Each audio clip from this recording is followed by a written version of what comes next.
The war that split New York. Imagine a war in Africa splitting the streets of New York City. Not protests, not speeches, street fights, taxi drivers hunting each other, police flooding neighborhoods to stop the chaos. It sounds impossible, but in 1935, it happened. In October 1935, Italian dictator Benito Mussolini invaded Ethiopia. This wasn't just colonial expansion, it was fascism targeting one of the only independent black nations in the world. Ethiopia, led by Emperor Haile Selassie, was a symbol of black sovereignty and resistance. It had defeated Italy once before at Adwa in 1896.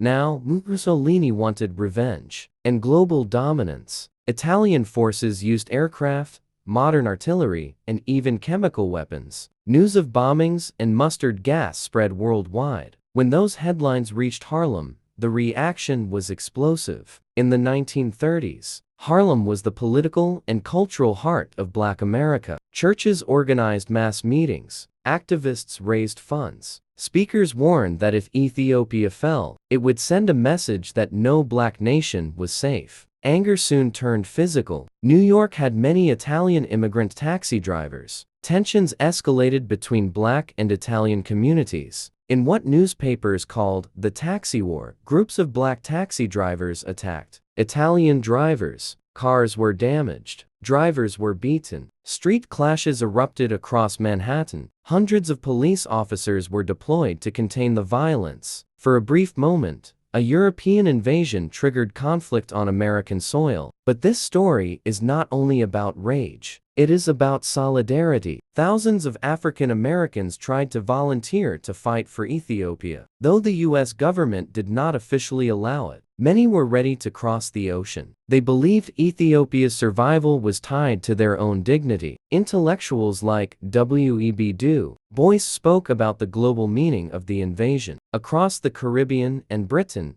dock workers protested. Some refused to load Italian ships, showing early resistance to fascism. This was 1935. World War II had not yet begun. Major powers hesitated. The League of Nations issued weak sanctions. Many governments looked away. But black communities did not hesitate. They recognized fascism before it threatened Paris or London. They understood that if Ethiopia could be crushed, the consequences would echo worldwide. Italy occupied Ethiopia for several years, but resistance never stopped. In 1941, Ethiopia regained its independence. The taxi war faded from headlines, yet its meaning remains powerful. It showed how deeply the African diaspora connected to Ethiopia. It proved that global politics could ignite American streets, and it revealed that long before Pearl Harbor, many had already chosen their side. They chose Ethiopia. For one explosive moment in 1935, the fight against fascism echoed through Harlem, proving that the defense of one black nation was seen as the defense of black dignity everywhere.